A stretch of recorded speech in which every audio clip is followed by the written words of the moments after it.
Hello everyone, welcome you all on chemistry classes. So here we will discuss unit cell and crystal lattice. Unit cell,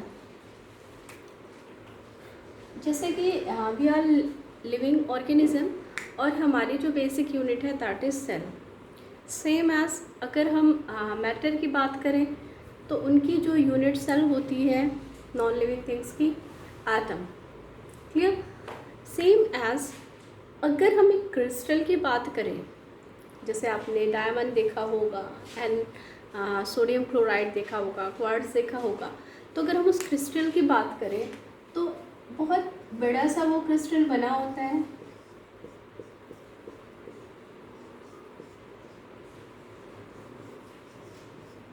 ऐसे करके बहुत बड़ा सा वो crystal बना होता है. ओके, ठीक है. और अगर हम उसमें से एक वो यूनिट जिसको कि हम 3 डायमेंशनली रिपीट कर रहे हैं,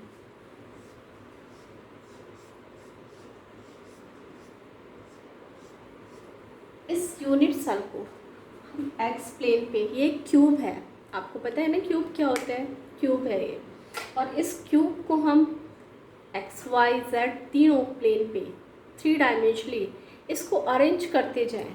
सो फाइनली मुझे क्या मिलेगा, फाइनली मुझे मिलेगा क्रिस्टल लैटिस. क्लियर. तो आप यूनिट सेल को क्या बोल सकते हो, the repeating unit, the smallest repeating unit of crystal lattice is called unit cell. और अगर आपने क्रिस्टल लैटिस को डिफाइन करना है तो क्रिस्टल लैटिस क्या होती है, क्रिस्टल लैटिस होती है जब हम एक यूनिट सेल को रिपीट करते जाते हैं 3 dimensionally, so finally we get crystal lattice या स्पेस लैटिस. क्लियर. सो दोनों में आपको डिफरेंट पता चल गया. This is unit cell and this is crystal lattice. ठीक है. दिस इज सेम एज ये रूम है, दिस इज क्रिस्टल लैटिस, और इसकी जो ब्रिक है that is unit cell. Clear. So difference between unit cell and crystal lattice clear. अब unit cell को हम कैसे कैरेक्टराइज कर सकते हैं, we can characterize unit cell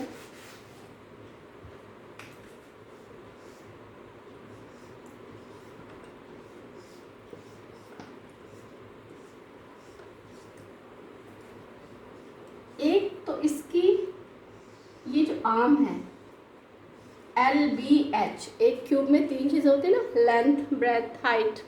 okay. तो इन आर्म्स को हम ABC, ओके, कि उसकी आर्म्स कैसी हैं, क्या तीनों आर्म्स उसके इक्वल हैं क्यूब की, या उसमें से 2 इक्वल हैं एक, या तीनों ही इक्वल नहीं हैं, या तीनों इक्वल हैं. तो एक कैरेक्टरिस्टिक ये हो गई. ओके. सेकंड क्या है कि वो जो आपके आर्म्स हैं वो कितना एंगल बना रही हैं, अल्फा, बीटा, गामा, कि वो क्या तीनों ही एंगल इक्वल है, 90 के हैं, या उनमें से 2 90 के हैं, एक कोई और एंगल है. क्लियर. तो इसके अकॉर्डिंग अगर हम अरेंजमेंट देखें तो हमारे पास बनते हैं 7 क्रिस्टल सिस्टम और उसमें बनते हैं 14 स्ट्रक्चर. ओके. तो हम उन क्रिस्टल सिस्टम को डिस्कस करते हैं. कितने क्रिस्टल सिस्टम बनते हैं जब हम उसमें आर्म्स को अलग अलग कर देते हैं या एंगल को अलग अलग करके देखते हैं, अरेंज करके देखते हैं. यूनिट सेल हम डिफरेंट ले सकते हैं. अभी तो मैंने क्यूब लिया है कि तीनों आर्म्स इक्वल हैं, मैं इसको ऐसे भी तो ले सकती हूँ, एक आर्म इसकी जो है मैं रेक्टेंगल लेकर के उसको बना दूँ. ओके. तो ये बेटा यहाँ पर डिफरेंट जो अरेंजमेंट हमारे सामने आएगा, जो क्रिस्टल हमारे साथ सामने आएगा, वो है 7 क्रिस्टल सिस्टम.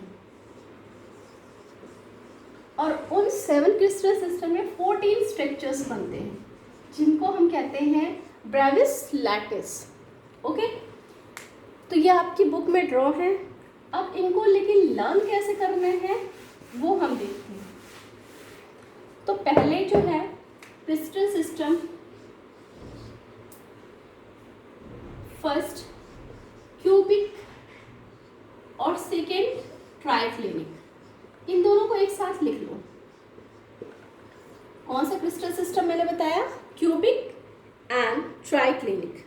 अब ये दोनों सिस्टम मैंने 1 आफ्टर 1 क्यों बताए, क्योंकि इससे आपको ना ये सिस्टम लर्न हो जाएगा। कैसे लर्न होगा?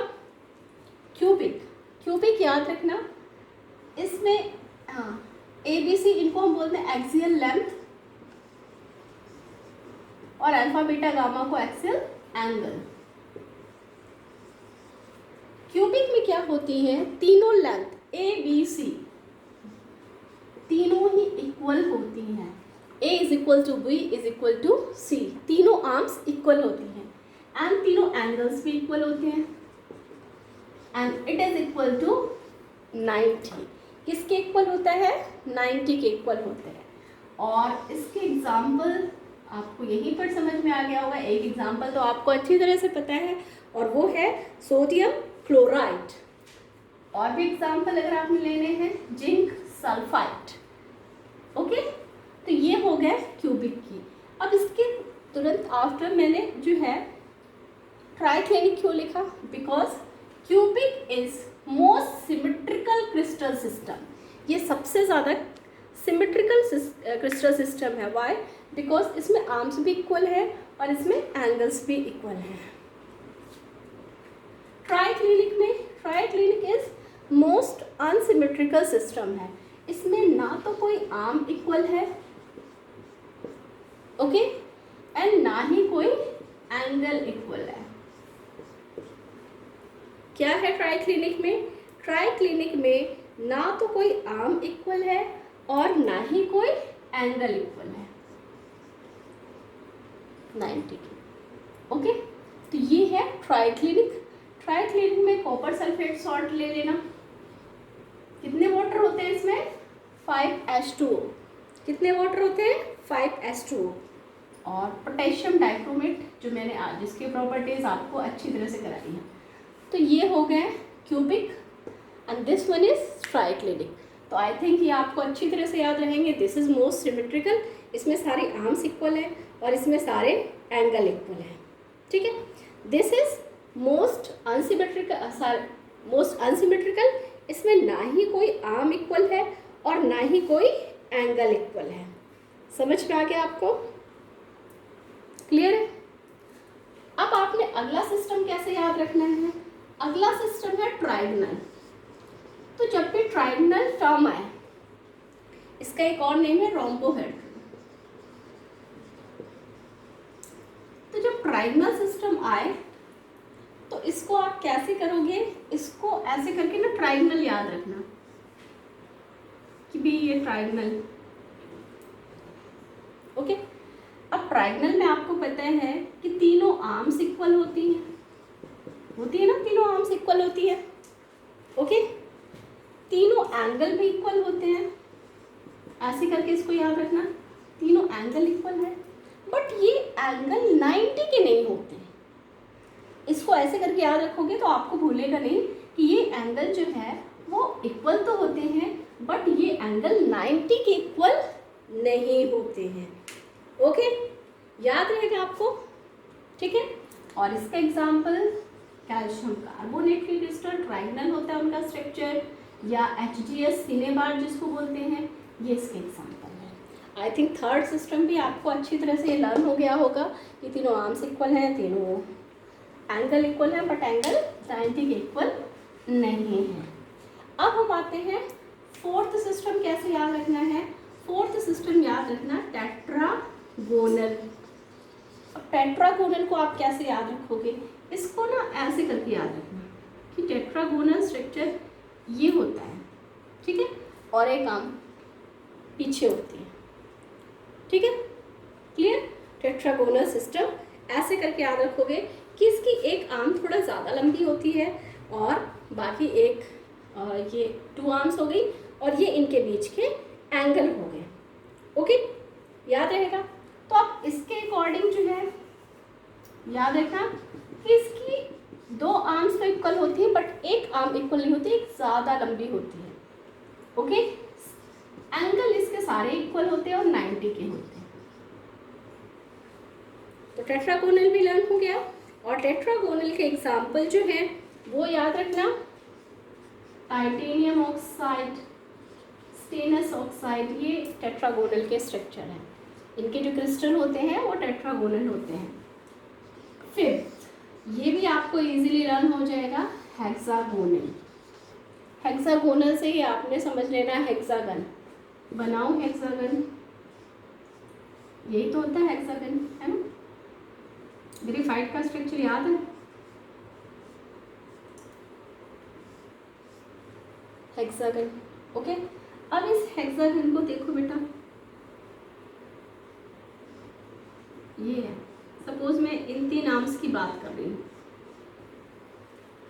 3 आर्म्स मैंने आपको शो कर दी, अगर आपको प्रॉपर नज़र आ रही हो और यहाँ पर आपको अच्छी तरह से नज़र आ रहा है कि ये तो इक्वल है बट ये कुछ ज़्यादा ही बड़ी है, तो A is equal to B is not equal to C।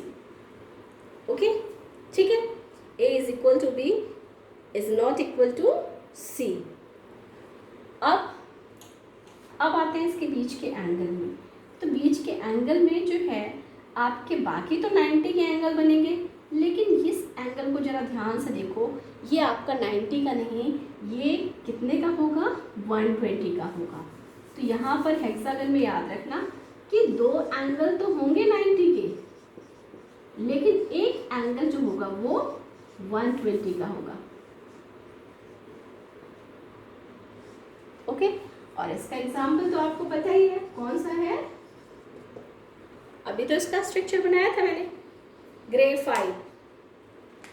Okay, zinc oxide. तो 5 सिस्टम आई थिंक आपको अच्छे से लर्न हो गए। क्यूबिक में सारी चीज़ें इक्वल है, मोस्ट सिमेट्रिकल सिस्टम। ट्राइक्लिनिक में कुछ भी इक्वल नहीं है, मोस्ट अनसिमेट्रिकल सिस्टम।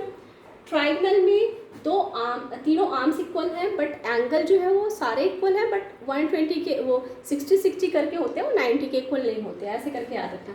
टेट्रागोनल में एक आर्म थोड़ी सी लंबी होती है, दैट्स इट। हेक्सागोनल में जो है एक आर्म भी लंबी होती है और एक एंगल 120 का होता है। ग्रेफाइट है। अब आपके 2 सिस्टम हैं, ये आपने एक साथ याद रखना है। 2 सिस्टम कौन कौन से हैं, monoclinic and orthorhombic. So this is orthorhombic and this is monoclinic।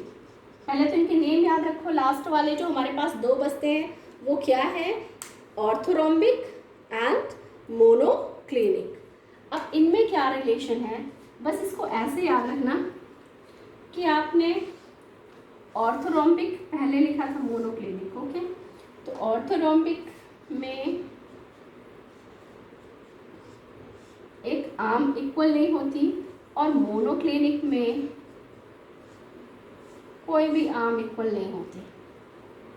Okay, अब इसको ऐसे कर सकते हो, मोनो में ये नो आता है ना, नो से याद रखना कि नो आर्म इज इक्वल, कोई भी आर्म इक्वल नहीं है।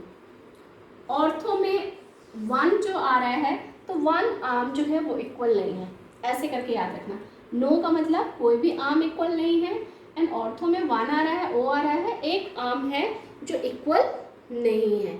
ऐसे करके याद रखोगे ना तो आपको याद रह जाएगा, ठीक है। अब बाकी इसमें एंगल सारे इक्वल होते हैं 90 के।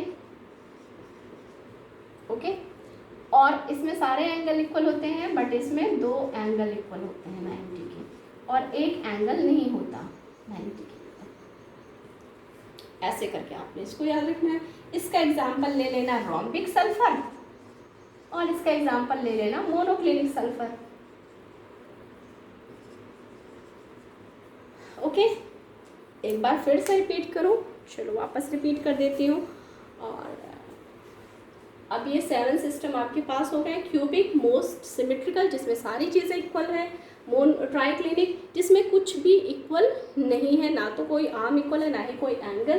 ट्राइगनल में आर्म भी इक्वल है, एंगल भी इक्वल है, बट वो एंगल 90 के इक्वल नहीं है। And next is tetragonal. Tetragonal में एक आर्म है जो आपकी इक्वल नहीं है, बाकी सब इक्वल है। हेक्सागोनल, हेक्सागन से याद रखना कि एक आर्म कुछ ज़्यादा ही लंबी होती है और हेक्सागन में 120 का एंगल बनता है एक। ऑर्थो एंड मोनो को एक साथ याद रखना, ऑर्थो में एक आर्म इक्वल नहीं होती है, मोनो में कोई भी आर्म इक्वल नहीं होती, बाकी एंगल सारे इक्वल होते हैं, इसमें एक एंगल 90 के इक्वल होता है। बाकी ये एग्जाम्पल भी आपको लर्न करने हैं। क्यूबिक का NaCl याद रखना, ट्राइक्लिनिक का पोटेशियम डाइक्रोमेट बहुत ही इजी एग्जाम्पल है, कॉपर सल्फेट सॉल्ट। ट्राइगनल में HGS, 3 चीज़ें हैं ऐसे करके याद रखना, ट्राइगनल ट्राई या कैल्शियम कार्बोनेट, ओके। टेट्रागोनल इनका स्ट्रक्चर होता है टेट्रागन। ग्रेफाइट हेक्सागन का एग्जाम्पल तो याद ही है, ऑर्थोरोम्बिक का रोम्बिक सल्फर, मोनोक्लिनिक का मोनोक्लिनिक सल्फर। तो ये हो गए कुछ 7 क्रिस्टल सिस्टम और उनके जो है axial length and axial angle and example. अब आप ये सोच रहे होंगे कि ये 7 क्रिस्टल सिस्टम के 14 स्ट्रक्चर कैसे बनते हैं, तो नेक्स्ट वीडियो में मैं आपको बताऊंगी कि इनमें भी आपके एटम के अरेंजमेंट के बेसिस पे भी स्ट्रक्चर थोड़े से डिफरेंट हो जाते हैं। क्लियर? तो अभी फ़िलहाल आप इतना लर्न करो। Good bye and have a nice day.